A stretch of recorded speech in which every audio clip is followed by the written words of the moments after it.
warahmatullahi wabarakatuh. Saya Agung Satya Budi dari Pendidikan Biologi B 2019 dengan nomor induk mahasiswa 130461969. Di sini saya akan menggunakan model pembelajaran CIRC atau Cooperative Integrated Reading and Composition dalam materi pembelajaran biologi, yaitu Phylum Vertebrata. Pembelajaran CIRC atau Cooperative Integrated Reading and Composition adalah suatu model pembelajaran kooperatif terpadu membaca menulis, di mana siswa dibentuk dalam beberapa kelompok untuk meningkatkan pemahaman dalam membaca, menulis, memahami kosakata dan seni berbahasanya. Ada sintaks dari model pembelajaran CIRC. Fase pertama yaitu fase orientasi. Guru akan memberikan pemahaman awal siswa terhadap materi yang diberikan dan menjelaskan tujuan dari pembelajaran. Fase yang kedua yaitu organisasi. Guru akan membentuk siswa dalam beberapa kelompok dan kemudian setiap kelompok diberikan bahan belajar dan guru menjelaskan bagaimana mekanisme dalam berdiskusi dan tugas-tugas yang ada dalam pembelajaran. Fase ketiga ada pengenalan konsep. Guru akan memberikan konsep yang mengacu pada hasil eksplorasi dari para siswa.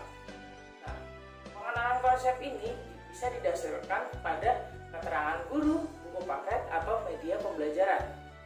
Yang keempat ada fase eksplorasi dan aplikasi. Dalam hal ini, setiap kelompok akan mengeksplorasi bersama teman-temannya untuk memperdalam materi yang diberikan. Fase kelima ada publikasi. Pada fase ini, setiap kelompok akan mengkomunikasikan atau mempresentasikan hasil dari diskusi kelompoknya. Dan fase yang keenam adalah penguatan dan refleksi. Guru akan memberikan penguatan terhadap materi yang diberikan melalui penjelasan-penjelasan atau memberikan contoh yang berhubungan dengan kehidupan sehari-hari. Kemudian siswa diberikan kesempatan untuk merefleksi dan mengevaluasi terhadap hasil pembelajarannya.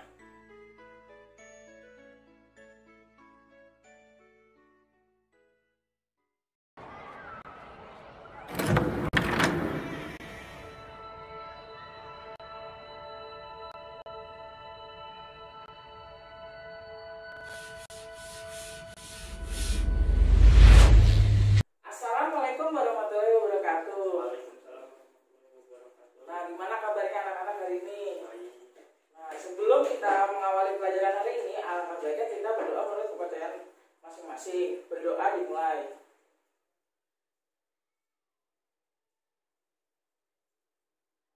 Berdoa selesai. Nah, minggu lalu kita mempelajari tentang materi invertebrata. Nah, sekarang kita akan mempelajari materi tentang hewan-hewan vertebrata. Nah, di sini ada yang tahu nggak nih ciri-ciri hewan vertebrata? Nah, ya jelaskan, bukan apa? Memiliki tulang belakang. Nah, ya benar. Yang pertama memiliki tulang belakang. Yang kedua, pada saat dia fase embrional terdapat struktur yang disebut dengan notochord. Nah, ketika dewasa, notochord ini akan berubah menjadi medula spinalis yang berada di tulang belakang. Di sini Bapak akan membagikan kalian dari beberapa kelompok. Nah, kemudian setiap kelompok akan Bapak beri clipping. Di sini kelompok 1, kelompok 2, kelompok 3, dan kelompok 4. Nah, ini untuk kelompok 1. Ini untuk kelompok 2. Ini untuk kelompok 3. Kelompok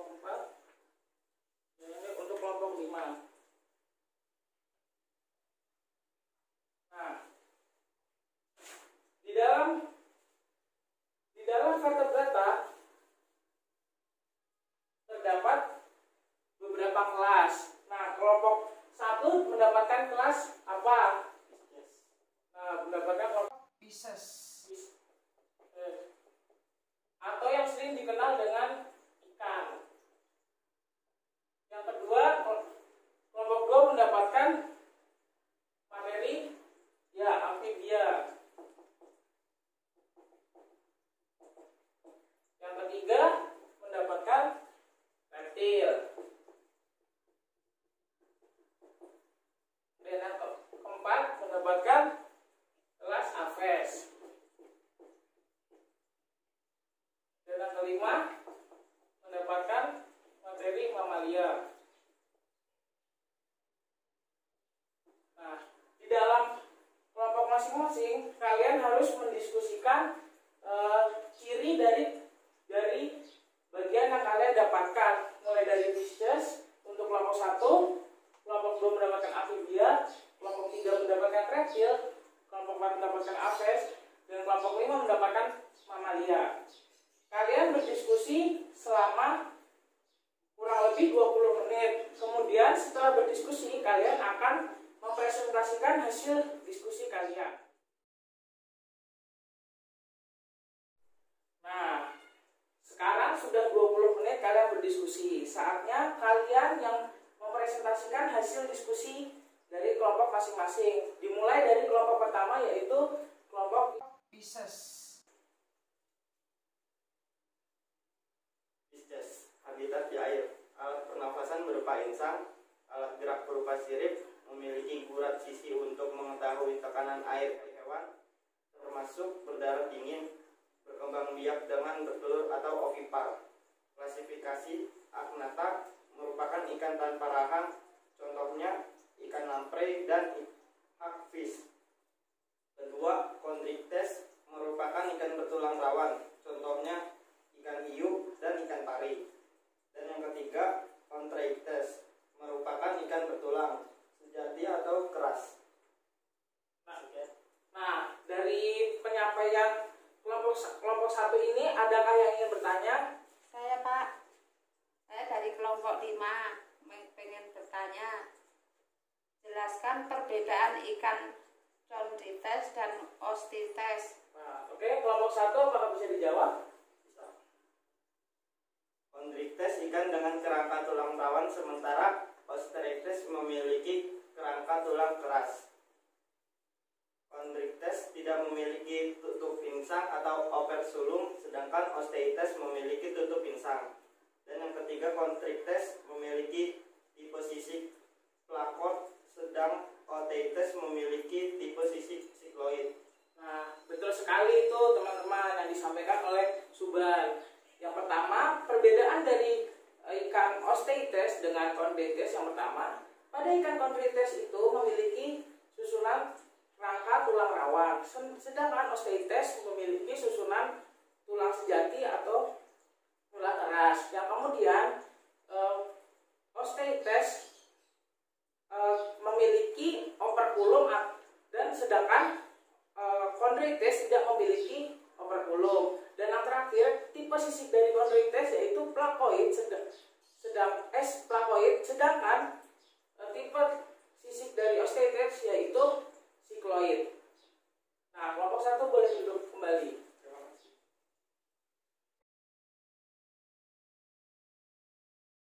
Nah, yang terakhir di sini Bapak akan memberikan penjelasan mengenai hasil diskusi kita pada hari ini. Nah, yang pertama, pada kelompok Pisces, mereka hidup di air dan mereka memiliki tutup tubuh atau pelindung tubuh yaitu berupa sisik. Nah, sisik-sisiknya ini terdapat beberapa jenis seperti tadi, seperti sisik plakoid yang dimiliki oleh Chondrichthyes yaitu pada ikan hiu, ikan pari, sedangkan pada ikan Osteoites mereka memiliki sisik plakoid. Kemudian mereka fertilisasinya secara eksternal dan berkembang biak secara bertelur atau ovipar.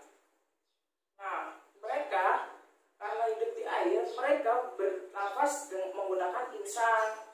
Kemudian termogulasi mereka merupakan hewan berdarah dingin. Nah, kemudian pada kelompok 2 yaitu amfibi. Amfibi merupakan hewan yang dapat hidup di darat maupun hidup di air. Mereka memiliki kulit yang berlendir, serta mereka juga melakukan fertilisasi secara eksternal. Nah, di dalam amfibia ini mereka berkembang biak secara ada yang ovipar dan ada juga yang ovovivipar. Kemudian mereka menggunakan alat pernapasannya pada saat kecil ada yang menggunakan insang dan ketika tumbuh dewasa menggunakan paru-paru, contohnya pada katak atau kodok. Dan mereka juga merupakan hewan berdarah dingin. Yang ketiga ada reptilia. Nah, reptilia ini merupakan hewan yang dapat hidup di darat ataupun di air. Nah, dia juga ada yang memiliki sisik. Kemudian mereka melakukan fertilisasi secara internal dan mereka juga berkembang biak secara ovipar dan ovovivipar. Dan mereka merupakan hewan berdarah dingin. Yang keempat ada kelas Aves. Nah, di kelas Aves ini mereka seperti burung. Nah, burung itu ada yang hidup di darat dan ada yang hidup terbang. Nah, di dalam Aves itu mereka melakukan fertilisasi secara internal. Oh iya, di Aves itu tubuhnya ditutupi oleh bulu ya. Nah, mereka itu ditutupi oleh bulu dan mereka berkembang biak dengan cara bertelur. Nah, yang terakhir ada mamalia nih, mamalia. Nah, mamalia ini seperti kita sendiri yaitu manusia, mamalia. Nah, mamalia itu ada yang hidup di darat dan ada juga yang hidup di air. Nah, yang hidup di air itu apa aja sih? Nah, contohnya seperti ikan, seperti paus dan lumba-lumba. Kemudian para mamalia mereka melakukan fertilisasi secara internal dan merupakan makhluk berdarah panas. Nah, mungkin sekian dari pembelajaran hari ini. Kemudian untuk menambah pengetahuan kalian dan mendalami materi hari ini, di rumah kalian dapat membaca lagi materi tentang subfilum vertebrata. Kemudian kalian dapat meringkasnya di dalam buku tulis kalian.